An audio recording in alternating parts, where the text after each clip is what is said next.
वंदे मातरम। आप सभी का नेटवर्क 10 में स्वागत है। मैं हूं संजय गिरी गोस्वामी। आखिर क्यों देहरादून के अंदर पानी का जो जल भराव है वो लगातार हो रहा है। बरसात हर बार होती है, लेकिन हर बार पानी कम होने की जगह हर बार पानी बढ़ता जाता है। वैसे भी अगर हम देहरादून की बात करें तो देहरादून उत्तराखंड की राजधानी है।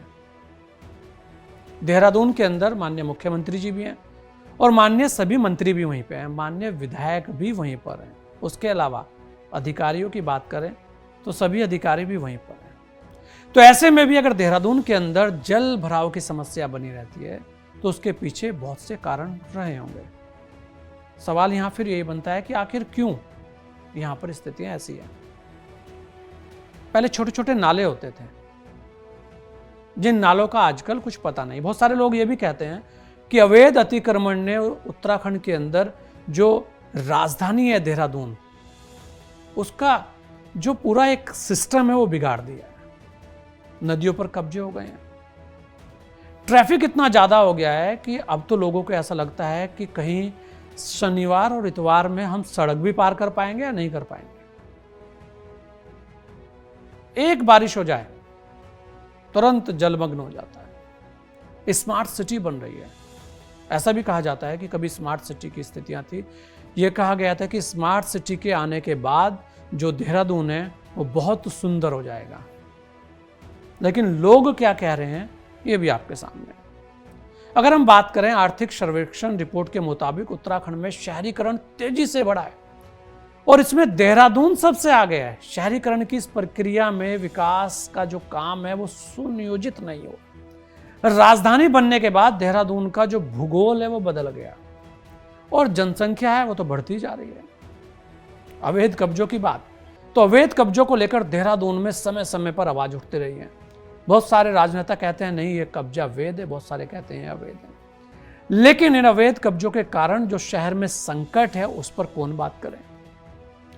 देहरादून में अभी भी लगभग 500-600 अवैध निर्माण चिन्हित हुए थे। उसके अलावा नदियों के आसपास की अगर स्थितियां देखें तो वो भी सबके सामने है। आखिर उन पर कार्रवाई कब होगी। उसके अलावा जो नाले गधेरे जो बहुत सारे चल रहे थे वो आज कहां गए, उन पर कब बात होगी। और जो सबसे बड़ी बात, लगातार निर्माण चल रहा है। जो निर्माण देहरादून के अंदर चल रहे हैं, बड़े बड़े जो सोसाइटियां बन रही है, बड़ी बड़ी ग्रुप हाउसिंग वहां पे आ रही हैं, क्या कभी किसी ने सोचा कि ये सारा का सारा पानी आखिर जाएगा कहां। और पानी की जो निकासी है, वास्तव में देहरादून में पानी भरने की स्थितियां होनी ही नहीं चाहिए। बहुत सारी नदियां हैं आसपास, सबका पानी सब जगह जा सकता है। लेकिन उसके बाद भी अगर पानी भरें तो सवाल नगर निगम के ऊपर, या सवाल स्मार्ट सिटी के ऊपर, या सवाल शहरी विकास जो विभाग है उसके ऊपर। कभी कभी कहा जाता है कि नालों की सफाई नहीं हुई, कभी कहा जाता है कि नालियां चौक पड़ी हैं, कभी कहा जाता है कि नालियां बंद कर दी गई हैं।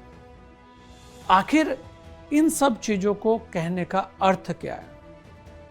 अगर राजधानी ही ऐसी रहेगी तो फिर और शहरों के अंदर क्या स्थितियां रहेंगी। आखिर क्यों जो सिस्टम है उसे लगातार चुनौती दी जाती है। देहरादून को स्मार्ट सिटी बनाने के लिए ड्रेनेज सिस्टम चुनौती की तरह है। ड्रेनेज सिस्टम पर अभी सड़कें खोदने के अलावा दूसरे कामों को रफ्तार दी जानी चाहिए। स्मार्ट सिटी बनने के बाद जो सड़कें खोदी गई हैं वहां पर भी बहुत सारी दिक्कतें हैं। और मानसून आने से पहले जो नालों और नालियों की सफाई होती है उसे लेकर भी सवाल है कि आखिर ऐसा क्यों। वैसे तो ऐसा भी कहा जाता है कि अभी निगम का जो कार्यकाल है वो पूरा हो चुका और नए चुनाव की इंतजार हो रही है, तो काम कौन करे। लेकिन बहाने कुछ भी दिए जा सकते हैं, कहा कुछ भी जा सकता है। सवाल फिर भी वही आता है कि आखिर जब पूरी की पूरी सरकार वही है उसके बाद भी देहरादून की ये स्थितियां हैं तो आखिर क्यों है। ऐसा नहीं है कि देहरादून के अंदर काम नहीं हुआ, सरकारें कोई भी रही हो काम हमेशा हुआ है, इसीलिए वहां पर लोग ज्यादा आए हैं। किसी समय दून की जीवन रेखा कही जाने वाली रिसपना और बिंदाल की अगर हम बात करें तो आज दोनों ही नदियों की स्थितियां जो हैं वो सबके सामने हैं। ये दोनों नदियां देहरादून के लिए बड़ी खास रही हैं और दून के अगर मास्टर प्लान की अगर हम बात करें तो कहीं ना कहीं इसमें भी कुछ ना कुछ तो है, क्योंकि जिस तरीके से अतिक्रमण हो रहा है, जिस तरीके से खेतियां खत्म हुई है, जिस तरीके से लगातार जल भराव बन रहा है और जिस तरीके से बड़ी बड़ी बिल्डिंगें बन रही हैं, उससे ये तो है कि कहीं ना कहीं अब मास्टर प्लान को बदलने के लिए सोचना होगा।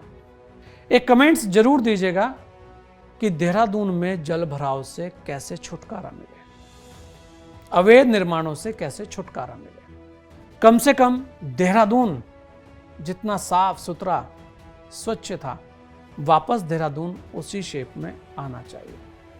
तो इसी एक सवाल के साथ कि आखिर क्यों देहरादून जलमग्न हो रहा है, आपसे फिर मिलेंगे। जय हिंद।